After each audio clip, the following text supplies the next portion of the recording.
Hey everyone, thanks so much for joining with us online today. We're so glad that you're here. And although you may not be with us in our building physically, we still consider you to be a big part of what we're doing here at Rhythm Church. If you'd like to take a next step in your faith journey, I encourage you to text the word next to the number on the screen. We'd love to assist you in taking your next step in your faith journey.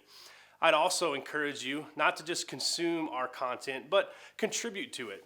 If you'd like to give to us financially, you can go to rhythmchurch.org/give, and it's a safe and secure way that you can give right there as we do our best to help people find and follow the real Jesus. So good morning. So glad that you're here. Just want to welcome all of you to Rhythm. I also want to welcome those of you that will be watching online. So thank you so much for joining in. Curtis mentioned we're wrapping up our series on core values. It's been fun to kind of just share some more, something that we've been thinking about for so long, be able to give it some more legs and some more traction. And if you've missed some of those, I really encourage you to jump online. You can listen to the other ones. I'll just kind of recap the ones we've talked about so far. We have a slide. You can see them here. Jesus shows us the way. We talked a lot about how we are a Christ-centered church, more than just saying it, but actually in practice and in theology. Jesus shows us the way, nothing else. We hold Jesus even above the Scriptures because Jesus is our God. Obviously, we value the Scriptures and we teach from the Scriptures each week, but Jesus is ultimately who God is. If you want to know what God is like, look at Jesus. So Jesus shows us the way. God made all people infinitely valuable. We talked a lot about valuing human life and having a consistent ethic when it comes to that all people are created in the image of God and all people are infinitely valuable. That was a really good one. The Holy Spirit moves us. That was last week. We talked a lot about just the role of the Spirit, how it helps us as believers. Jesus said, I will give you a helper. And the Holy Spirit comes alongside us. And it's such an important part. But we talked about how the Holy Spirit isn't talked about enough in churches. And so, again, if you missed those, you can jump online, check those out. We're going to be talking about the last one today. We grow best when we grow together. Now, really, this is summarized in the context of community. We talk about how, I will just say community has always been really just kind of the backbone of all that we do here at Rhythm. We feel like you grow best when you grow together. But for the longest time, when we'd push community, when we talk about like our community groups, we would say you can't grow spiritually without connecting relationally. Now, while that's somewhat true, it's not all true. And so we decided to change some of the wording there that you grow best when we grow together. Because I think you can grow spiritually without connecting relationally. It's just not the best way. And so again, we changed it to say we grow best when we grow together. And we really believe that community really drives spiritual growth. The Christian life, you weren't designed to live it alone and to grow spiritually alone. And there's a bunch of reasons for that. And we're going to kind of dive into some of the ways that this kind of fleshes out in our life. But one of the main reasons I would say just up front is that we all have blind spots. We can't see some of the areas of growth that we need unless someone else is involved in the equation. And so that's just a big one. And so we grow best when we grow together. And I think Paul gives us a good example of what this looks like. In the letter that he wrote, so he wrote a bunch of different letters. He wrote, the kind of 3/4 of our New Testament. But Paul, he wrote a letter to the church in Philippi. And in this letter, I think he gives us a good example of what this looks like. So if you have a Bible, I'm going to ask you to turn to Philippians chapter 2. Maybe you can find that on a device, or if you brought a hard copy, you can flip there. Philippians chapter 2, we're going to start in verse 19. If you don't have a copy of the Scriptures, you can always follow along on the screens. And those of you watching online, feel free to follow along on the screen as well. Philippians chapter 2. Starting in verse 19, I want you to notice the kind of language Paul uses with his two closest friends, his community, two of the guys that were closest to him. Let's read this together, starting in verse 19. It says this, I hope in the Lord Jesus to send Timothy to you soon, that I also may be cheered when I receive news about you. I have no one else like him who will show genuine concern for your welfare. For everyone looks out for their own interests, not those of Jesus Christ. But you know that Timothy has proved himself, because as a son with his father, he served with me in the work of the gospel. I hope, therefore, to send him as soon as I see how things go with me, and I'm confident in the Lord that I myself will come soon. But I think it's necessary to send back to you Epaphroditus, my brother, co-worker, and fellow soldier, who is also your messenger, whom you sent to take care of my needs.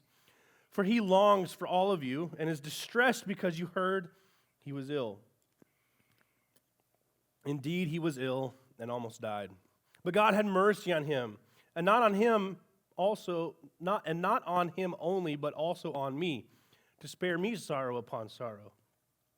Therefore, I am all the more eager to send him, so that when you see him again, you may be glad, and I may have less anxiety. So then, welcome him into the world with great joy and honor people like him. Because he almost died for the work of Christ, he risked his life to make up for the help you yourselves could not give me. Excuse me. Now, at first glance, you might be thinking, what in the world does this particular passage have to do with growing? If our core value is to grow best when we grow together, what does this particular passage have to do with that?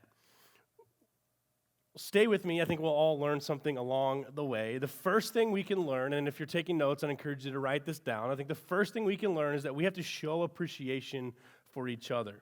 In this particular passage, Paul does a lot of appreciating. He's kind of over the top in his language. He really takes some time here to appreciate Timothy and Epaphroditus for all that they do. He's very appreciative. And so before we get too far, I want to talk about that word appreciate. If you think about just that word, appreciate, it has some different meanings, doesn't it? It means to be thankful for. It's kind of be appreciative, right? Maybe to tell someone that you're glad that they're your friend. You appreciate them. Well, what about to increase in value? What about that one?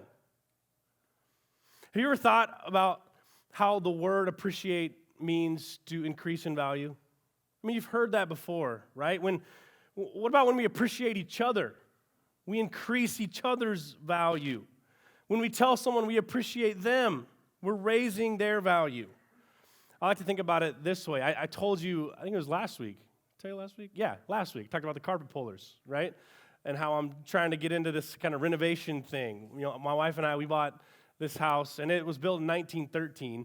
And so it's old, but it needs some work. And so we're just kind of trying to renovate each room, one room at a time. And so I'm doing my best to become a little bit more handy. I'm learning. It's a process. But our hope is, obviously, you know, we got a pretty good deal on the house. But our hope is if we renovate it and make it nice, that it will appreciate in value, right? Hopefully one day it will be worth more than what we paid for it, and we'll be able to make a profit. It's appreciating. And in the same way, when you invest in other people, they grow in value. They feel better about themselves, better about your relationship, and are motivated to continue to excel in areas in which you encourage them. Appreciating others helps them grow. One great way to do this is to join a community group. That's what these are all about, really. There's a way that you can appreciate one another.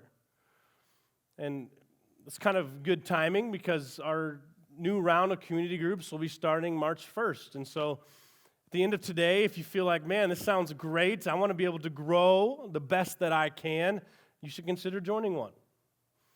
All you have to do is take the next step card, seat back in front of you, fill it out. I want to join a community group. Curtis will follow up. It'll be so good. But this is a great way for you to get connected and appreciate one another and encourage one another like we need to. I was talking with a guy. I have a couple different guys that I meet with on a regular basis here in our church, and one of the guys was talking about just how meaningful being involved in a community group has been for his life. Just always going on and on about how a game changer a community group was for him and how encouraging it's been. He's been in a particular community group that's really continued to meet and it's awesome. And they've continued to meet even throughout this. They've been safe, but it's one of those things where it's just been really invaluable to him. Just the impact that it's made on his life. Showing appreciation for each other is how we can grow together. The second thing I would say is this, is that we can also grow best when we pay attention to each other. Here's another principle of growth, and maybe you'll relate to this. We grow better when we pay attention to each other, because how many of you have ever had a goldfish? How about a hamster or some type of plant? What happens if you ignore those things? They don't survive, right? Really, if you think about it, this just makes sense. If you pay attention to your garden, it grows. If you pay attention to your grades, if you're a student, they will grow. If you pay attention to your friendships, they'll grow. If you pay attention to your basketball skills, they'll grow. This principle is really simple, but we have to ask the question, well then, why aren't we better at this? Why is this such a struggle for us? There's some interesting statistics that I think shed some light on that question. Listen to this. The average American now watches TV, works or plays on a computer or some type of screen 6 or 7 hours a day on average. Now again, I know a lot of the world has moved to computers for work and things like that, but that's over 30 hours a week, 1,560 hours per year.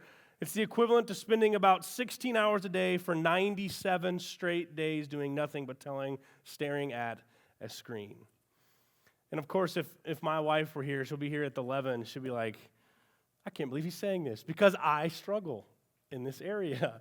It's something that I need to get better at. And let's just face it, we're selfish people. I'm selfish. But the reality is, oftentimes, at least in my life, oftentimes the screen time is selfish time. It's time for me, right? But what would it look like if we started paying attention to each other more and our relationships start to grow? Do you have any idea how much God pays attention to you? Think about that for a second. He pays so much attention to you that he knows every hair on your head. He knows the combined length of your fingernails on your left hand.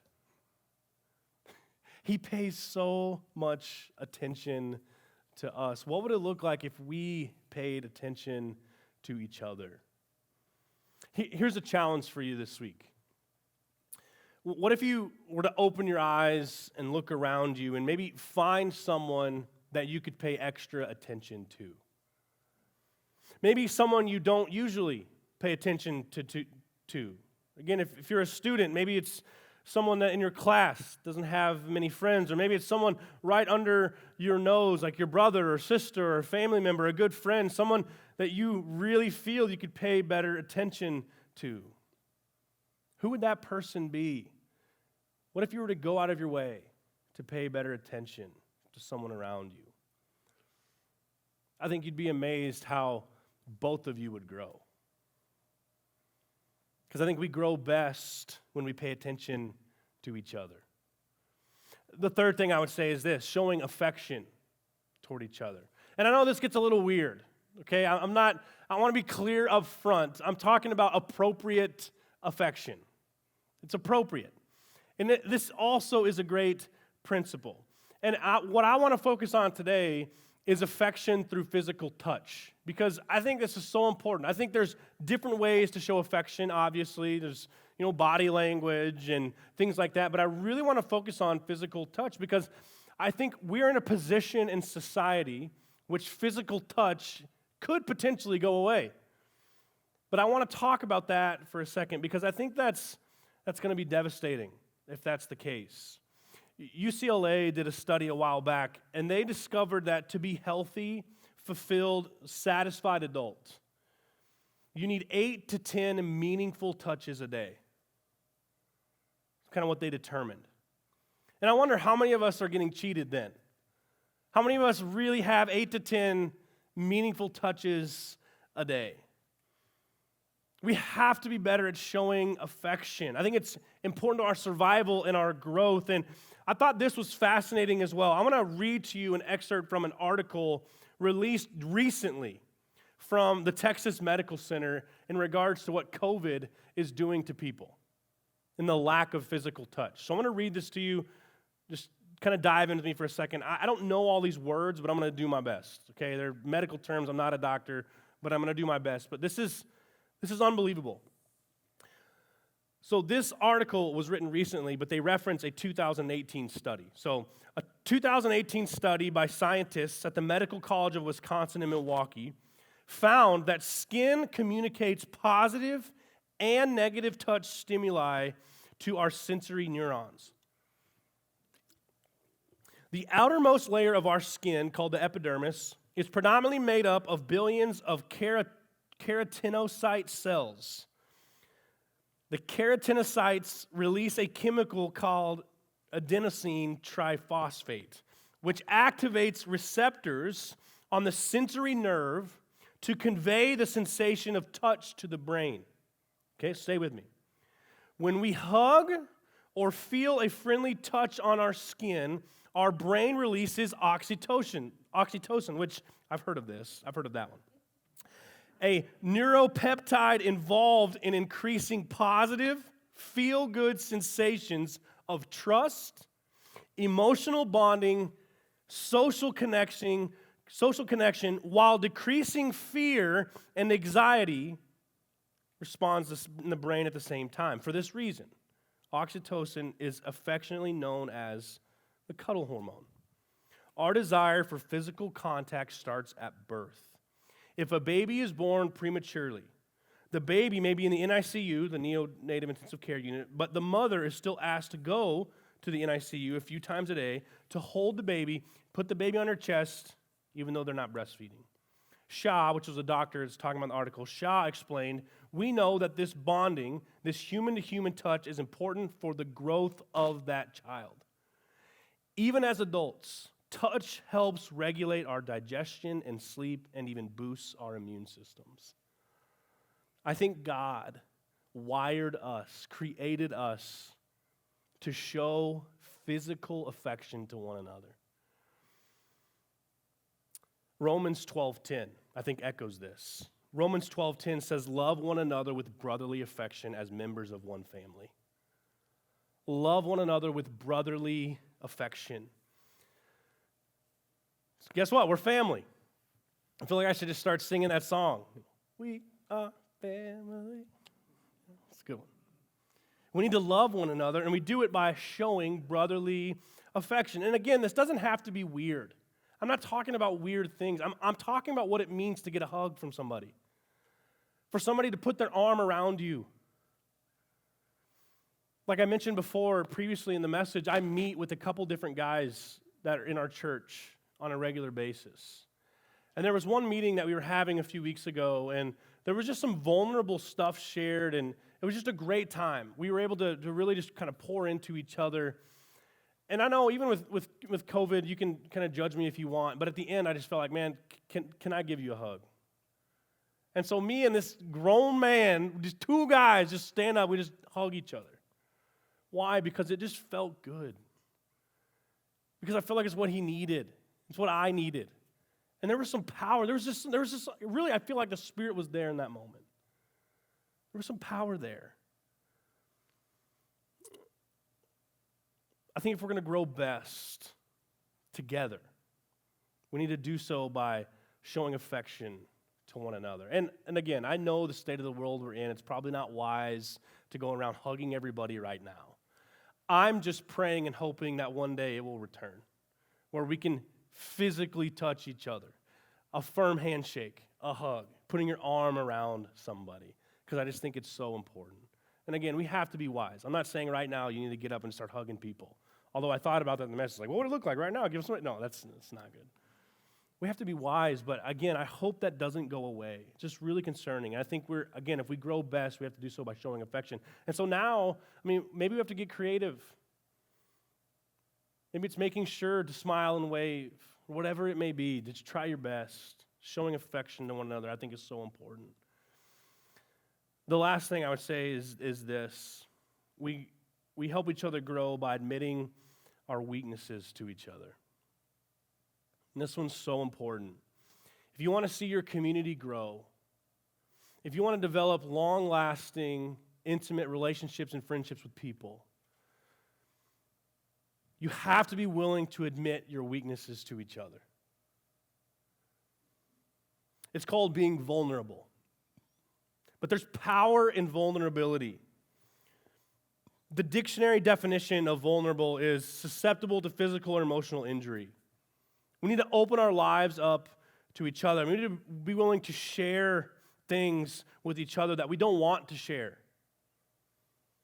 We need to be able to share so deeply that it's kind of like you're opening yourself up to emotional injury. And I know that sounds like, that doesn't make sense. Why would I ever do that? It is countercultural. You're right. It doesn't make sense to this idea that the world's posture is to look out for number one at all costs. I can't show any sign of weakness. You're right. It is the opposite of that. But God's math is always different. His kingdom is always different. The more we open up to each other, the more we let down our guard, the more we really let other people know how we're feeling, the deeper our relationships will grow and the more we will grow. That's how the kingdom works. We have to be willing to admit weaknesses to each other. I want to refer back to our passage that we read. Remember, I told you if you stay with me, we'll jump back. Verse 28, Paul says that I'm more eager to send him so that when you see him again, you may be glad and I'll have less anxiety. You see, Paul's admitting that he has anxiety. He's anxious about something. He's being vulnerable with the church in Philippi. He's saying, I have some anxiety that Timothy and Epaphroditus are away from the church. Again, he's admitting weakness. Ephesians 4:25 says, tell each other the truth because we all belong to each other. No way would I ever say that this is easy. I'm not saying that at all. In fact, I know this is hard. This is not easy. It's very difficult. I struggle with this as well, and especially if you've let people in and letting people in and they've hurt you, that makes it all the more difficult to do it again. And I understand that. I get that, and I sympathize with that, but you have to try. There are people in this world you can trust. It's just finding them. And honestly, I think a church family is a great place to start. Your pastor is a great place to start. I think a lot of times being vulnerable, it's like stepping out in faith. It really is. It's like taking a step and not sure what's there. But the God we serve is always there. He's always present. I love what 1 Corinthians 13:7 says, and again, you can just listen, but it says, love always protects, it always trusts, it always hopes, it always preserves. There are many benefits to being honest and open about our mistakes, our faults, our failures, our weaknesses. And I think one of the benefits is it allows us as a community, especially if you're in a community group, what it allows you to do is pray for one another. To go to our God in heaven and just battle spiritually for each other. I love that idea too. I think a lot of times we feel like our prayer is useless, especially in that regard when we're praying for each other's weaknesses or We're fighting for each other. We feel like, is really anything really happening here? Now, I got to admit, we're going to read one last passage together, and I don't really know what it means. And if anybody stands on a stage anywhere and begins to tell you they know exactly what the book of Revelation is talking about, you should run far, far away, because they don't. I'm just telling you they don't. They have no idea. They can guess, okay? So I'm just going to be honest and say, I don't really know what's going on here. But there's one thing that's pretty obvious. Revelation 8, verses 3 through 5, it says, another angel who had a golden censer came and stood at the altar. He was given much incense to offer with the prayers of all God's people on the golden altar in front of the throne. The smoke of the incense, together with the prayers of God's people, don't miss this, with the prayers of God's people went up before God from the angel's hand. Then the angel took the censer, filled it with fire from the altar, and hurled it on the earth. And there came peals of thunder, rumblings, flashes of lightning, and an earthquake. Now again, I know that seems absurd, but when we begin to share with each other about our weaknesses, our faults, our failures, we begin to pray specifically for each other. When we do that, our prayers go up, and God is mixed with this fire and is hurled back down, and this thunder and rumblings and flashes of lightning and earthquakes. And again, I don't really know what that means, but it sounds pretty powerful. It sounds like it's having some effect. You see, if we're going to grow best when we grow together, it's going to take us being vulnerable and praying for each other in a way that disrupts the heavens.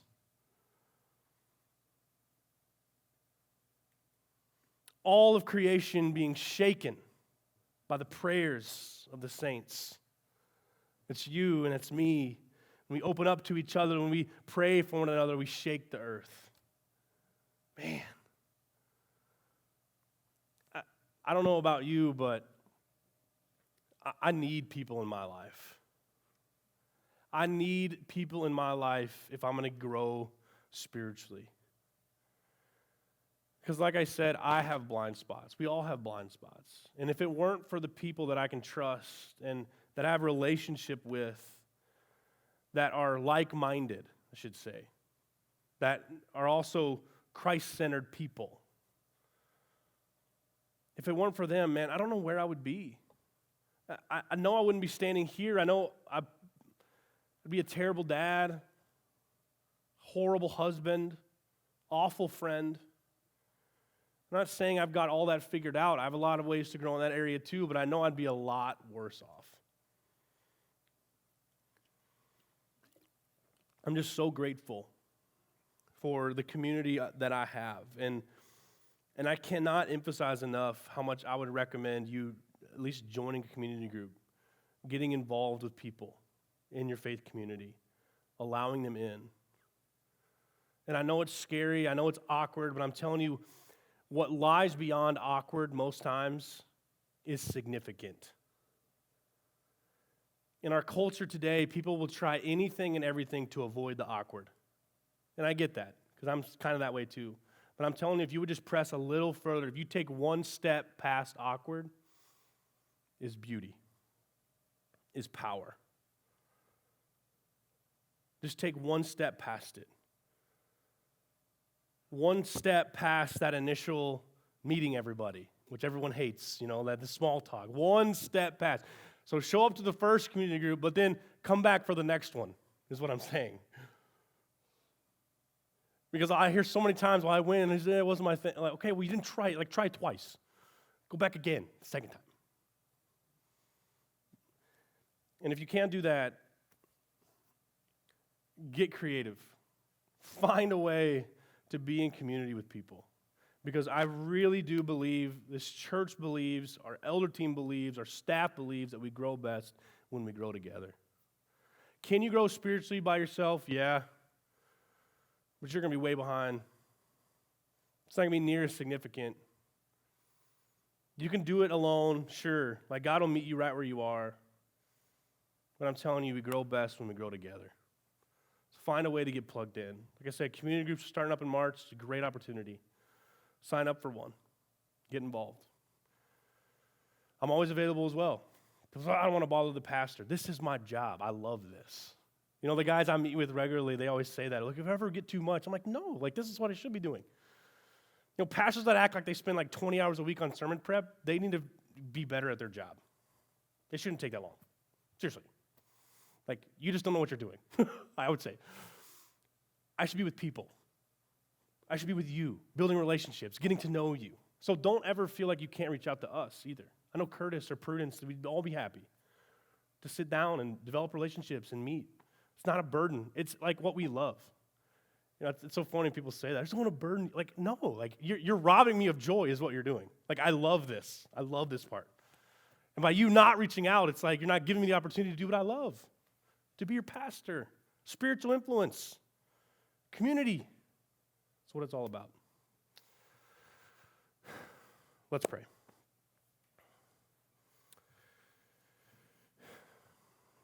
God, I'm just so grateful for the community of people that, I don't know, somehow they just show up each week. And it blows me away that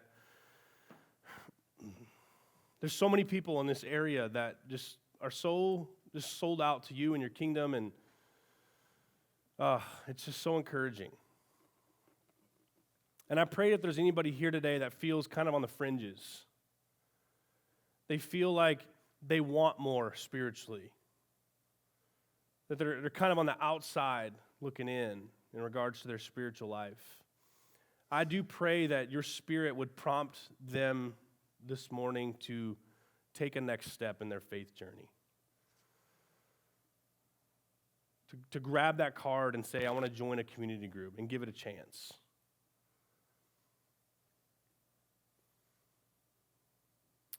You know, I can't make people be in community. I can't do that. I wish I could. But I think it's going to take you, God, and your Spirit moving and giving people a nudge today to say, okay, I'm willing to go all in because we grow best when we grow together. And I need people around me that can love and support me and care about me and pray for me, because I can't do it alone. And God, I know that I'm just believing that your Spirit is prompting people to do that. I pray they'd be obedient to that prompting today. Do you give them courage? That you let them know that you're with them, because it is a big step. But it's so worth it.